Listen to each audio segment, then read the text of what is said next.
Hello everyone, my name is Austin from Marin Acura, and today I'll be showing you guys a tutorial on how to connect your phone into the 2019 Honda Accord into Apple Carplay. So, in order to access this feature, first, all you have to do is pop over this center console right here.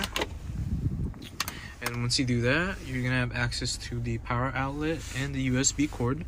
But we're gonna be doing the USB cord in today's episode. And once we do connect, plug it into your phone.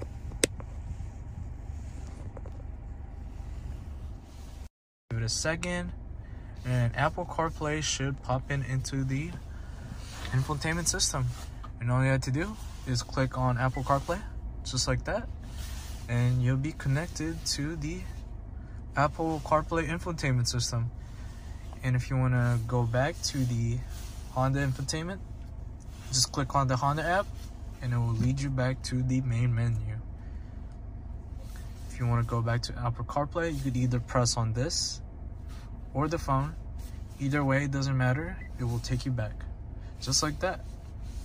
And yeah, my name is Austin from Marin Acura, and thank you guys for watching.